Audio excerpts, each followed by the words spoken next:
Well, the XRP haters are coming out in force. Chris Larsen sending XRP to zero after dumping about $175 million worth of XRP. But what is really going on? Why has he dumped it? And what you need to be aware of, as well as one of the most bullish setups we've seen for XRP and all the latest news over the course of the last 24 hours. We've got it all for you in this video. So if you are a believer in XRP or it's part of your portfolio, this video is absolutely for you. So hit the like and subscribe button. Let's get into it. So like I said, Chris Larsen dumping his XRP. We're all going to zero. He dumped 50 million XRP, totaling around $175 million. Now, before everyone says, oh, 2-bit, you just find a reason not to criticize XRP. I don't think it's a good idea, by the way, right? I'm not going to sit here and tell you I think it is, because I don't think it is. The fact that you have a public wallet with over nearly $9 billion worth of XRP in, when you start dumping it, people are going to ask questions. So how do you avoid this? You front run it and say, guys, here is what I'm doing. This is the reason. There's nothing wrong with transparency in this place, Chris Larsen, and that's where I think people are annoyed about you. But is it a problem? I don't think so. All right, whatever he's deciding to do with it, buy a new Lambo, house, I don't know, get 12 ponies, who the hell knows? But the fact that he dumped the top is probably a little bit uneasy for investors. Now, if you take a look at the global market cap, XRP obviously being the third biggest cryptocurrency out there, it doesn't mean anything. And this, by the way, was over a period of a week. Lots of people would have you believe that he dumped it in one big bag at the market top. This was over about 8 days, of which he was repositioning or reallocating some of that portfolio. And I'm sure there will be an announcement or something to come out to say exactly what it does. I mean, you could speculate and say that it's for a personal adventure.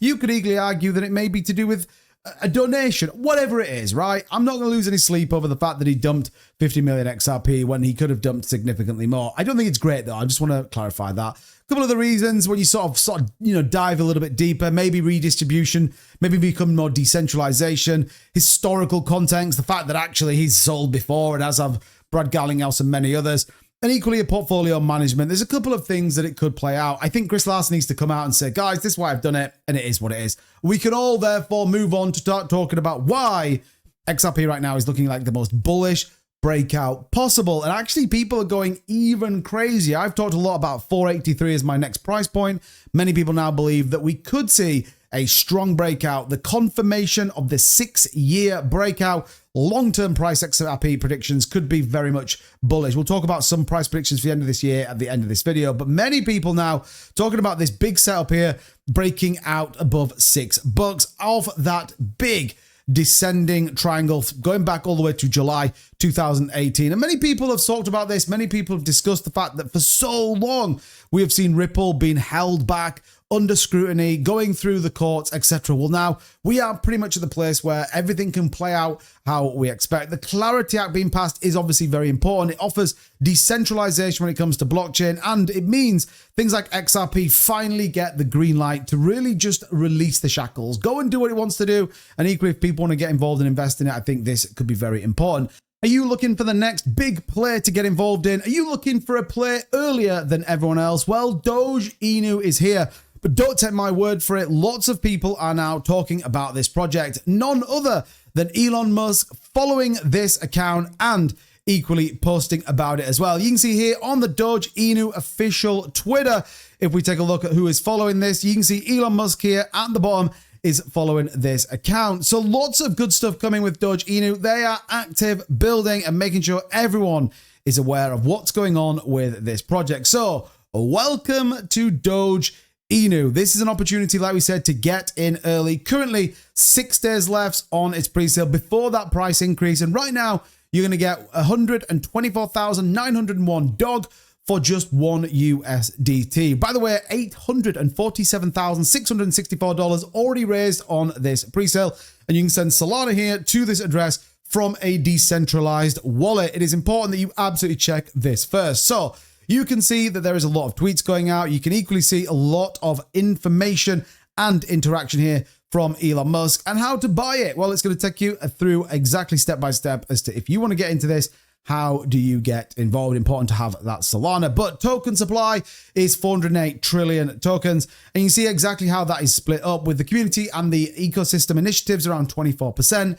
Live stream ecosystem fund foundation liquidity and exchanges is going to make up about 10%. 33% is going to go to the initial coin offering, and existing investors are going to get 13% of that supply. the roadmap to the moon. As always, you got to dream big, and we have potential before everyone else. I am sure, as many people believe, lots of exchanges will be dialing into this coin.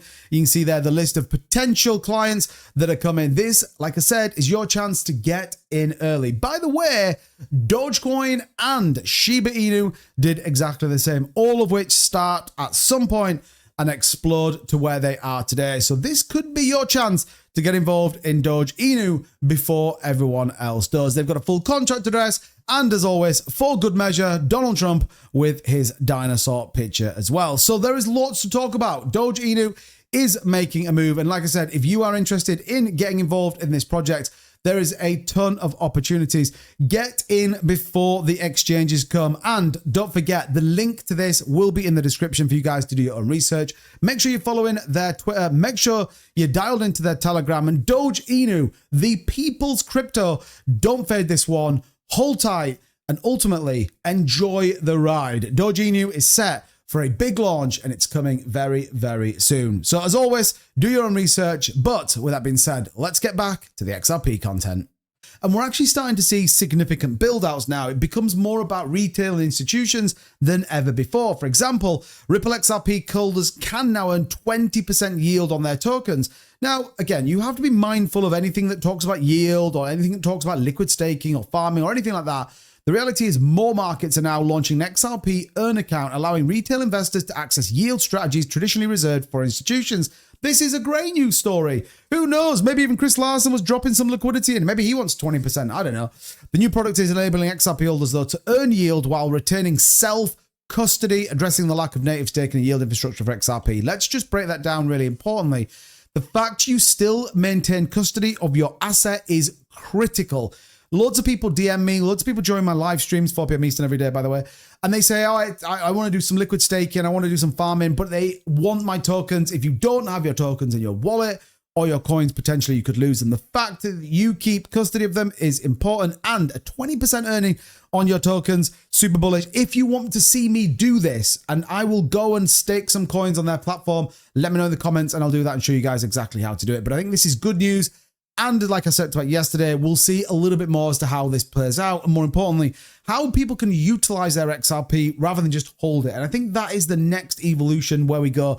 We obviously have Bitcoin, store of value, Ethereum, the chain that everything is built on. XRP is kind of slowly building out its stablecoin network. Things like this, as we transition from an institution to a retail investor, I think is going to be good news. And I think more and more we're going to see this build out. So good news when we get to that. Now, what's going on in terms of some price predictions? And I know you guys love the price predictions. I'm not going to sit here and tell you it's going to $50,000. However, when we talk about both bearish, average, and bullish price predictions, I thought it was important to see where we could be at the end of the year. Again, many people asking me in my live streams where my predictions for XRP sit, and I want to just give you my view on what this could look like. So where do people take us for the end of the year? Well, you guys know mine's around 483, I think is the next target. Then I'd like to see us push towards that market cycle top of between $8 and $10. When we start to walk through this, what does it look like? Well, predictions are pretty varied, and actually I may be a little bit behind where I am. I am obviously a bit more of a half glass full, more bullish outlook than maybe some are. So by the end of the year, the most bullish prediction we get to around 581. I think personally that's a little bit undervalued, but I guess we'll have to see what happens. Chris Larsen keeps dumping millions of dollars. It might be a problem. Average predictions 310. I mean, we're way above that right now. You're assuming then on this prediction that the market isn't going to increase. I absolutely believe we're going to see a 200K Bitcoin, or certainly top end of that. Where I think you start to really allow yourself to understand what could happen is when you start breaking next year and the year after, or you look forward to the 2028-29 bull market where you start talking about double-digit XRP. Could we see a $20 XRP by 2029? Maybe. I think we could even see something bigger. So that just gives you a view. I want to know what your price predictions are, as always, in the comments. But Coinpedia giving their view here, particularly as that walks through, and actually where we see big things in terms of Japan, Latin America, and Middle East expanding on RippleNet and the on-demand liquidity service. This drives adoption for XRP. So I think overall, I actually think we're in good shape. I think the 20% for the XRP holders, again, is a good news story. The big question on everyone's mind, though, is why did Chris Larsen dump 50 million XRP? Well, let's see what he says. I, for one, though, just for clarity, I don't like it, but I don't care right now. I'm all about what has been built, and I think we've got a massive opportunity that sits in front of us. So let me know what you think of all of this in the comments down below. As always, thank you so much for watching, and I'll see you next time. Bye-bye.